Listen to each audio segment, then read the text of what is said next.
জোর কদমে এগিয়ে চলেছে গ্লোব স্যাটেলাইট চ্যানেলের আয়োজনে শ্রাবণী চক্রবর্তীর পরিচালিত কৌবনী সঙ্গীত ও সাংস্কৃতিক মঞ্চ স্বপ্ন উড়ানের প্রতিভা খোঁজার মহাযজ্ঞ। একের পর এক অডিশনের মধ্য দিয়ে উঠে আসছে নতুন প্রজন্মের লুকিয়ে থাকা অসাধারণ সব প্রতিভা। আর সেই স্বপ্নের মঞ্চেই আজ উজ্জ্বল হয়ে উঠল কেষ্টপুরের দেশপ্রিয় বালিকা বিদ্যামন্দির। আজকের এই বিশেষ অডিশনে অংশগ্রহণ করল অসংখ্য ছাত্রী। তাদের প্রাণ ভরে গান, নৃত্য ও সাংস্কৃতিক পরিবেশনা যেন মঞ্চকে করে তুলেছিল এক অনন্য উৎসবের আসর। প্রতিটি পরিবেশনায় ছিল আত্মবিশ্বাস, নিষ্ঠা আর স্বপ্ন পূরণের অদম্য ইচ্ছা।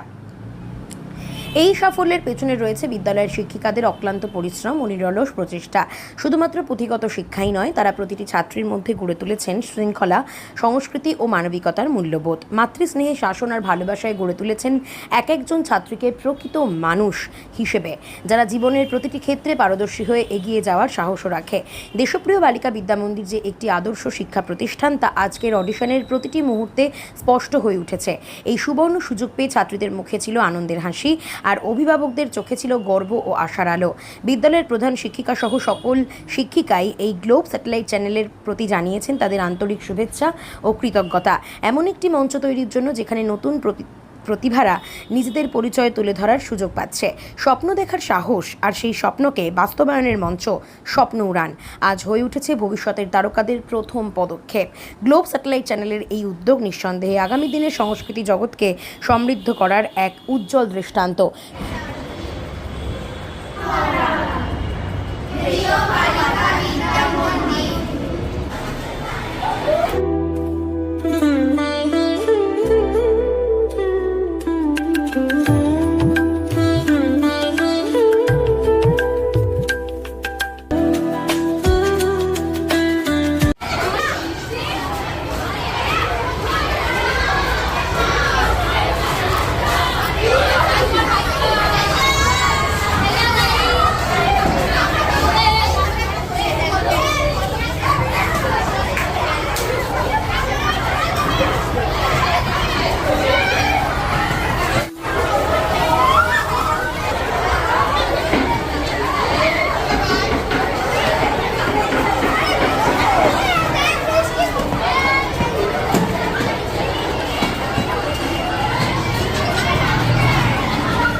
1952 সালে স্থাপিত নেলি সেনগুপ্তর হাত ধরে। তিনিও একজন মহিলাই ছিলেন। তো সেই আমলে এইখানে যখন এই খুব অল্প সংখ্যক মেয়েদের নিয়ে এই স্কুল প্রতিষ্ঠিত হয়েছিল, তারপর তিল তিল করে একটা শহরের একটা অন্যতম স্কুলে এখন মাথা উঁচু করে দাঁড়িয়ে আছে অন্যতম স্কুল হিসাবে। তো আমাদের দিদিমণিদের সহযোগিতায় প্রায় আমাদের 2500 মেয়ে এখানে পড়াশুনো করে। বাণিজ্য বিভাগ, কলা বিভাগ, বিজ্ঞান বিভাগে, সমস্ত বিভাগেই আমাদের 11-12 এখানে মেয়েরা পড়াশুনো করে। সেই সাথে সাথে পড়াশোনার সাথে সাথে কালচারাল দিকটাতেও আমাদের মেয়েরা খুবই আগ্রহী। যে যেমন পরিবেশ থেকেই বিলং করুক না কেন, তো তাদেরকে আমি দেখেছি যে মেয়েরা বলে কোথাও পিছিয়ে নেই।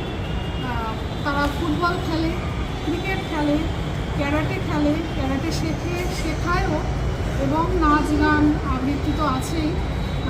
সেই ক্ষেত্রে বিভিন্ন প্রোগ্রাম আমাদের স্কুলে হয়, যেমন 23শে জানুয়ারি, 26শে জানুয়ারি, 15ই আগস্ট। তাছাড়া আমাদের স্কুলে প্রত্যেক বছর একটা করে কালচারাল প্রোগ্রাম হয়। আমাদের দিদিমণিদের সহযোগিতায় মেয়েরা খুব ভালো প্রোগ্রাম করে। আর গত বছর আমাদের স্কুলে নারী দিবসের একটা অনুষ্ঠান হয়েছিল, সেটাও খুব সুন্দরভাবে মেয়েরা এখানে তুলে ধরেছিল।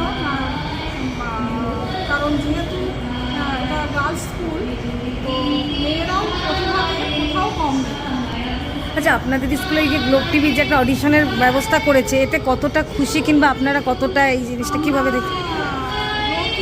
এবং গ্লোব টিভির সমস্ত সদস্যদের আমার বিদ্যামন্ত্রীর পক্ষ থেকে আমি অসংখ্য ধন্যবাদ, শুভেচ্ছা, আন্তরিক ভালোবাসা জানাচ্ছি। কারণ এরকম একটা অনুষ্ঠান আমাদের স্কুলকে উপহার দেওয়ার জন্যে। কারণ মেয়েরা যেটা তাদের সুপ্ত প্রতিভা যেটা আছে, সেটা আমি আশা করব এখান থেকে অনেকটা তারা বিকাশ ঘটাতে পারবে, এই আশা রাখছি। আর গ্লোব টিভি নিশ্চয়ই পরবর্তীকালে আমাদেরকে সহযোগিতা করবে এই বিষয়ে। তোমাদের একটা সুযোগ করে দিয়েছেন তোমাদের প্রতিভাকে তুলে ধরার, কি বলবে ম্যামদের, কি বলবে?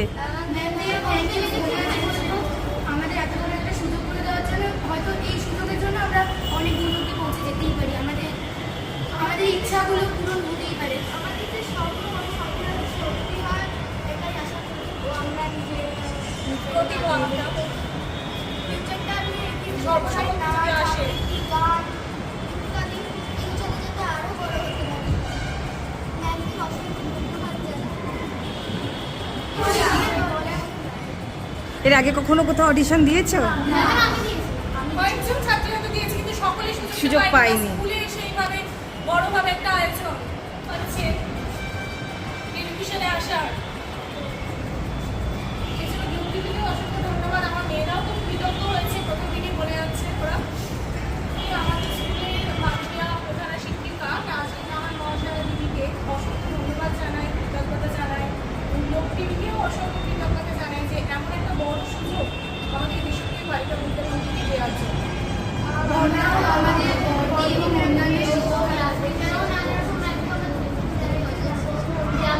আমাদের প্রতিভা গ্লোব টিভির মাধ্যমে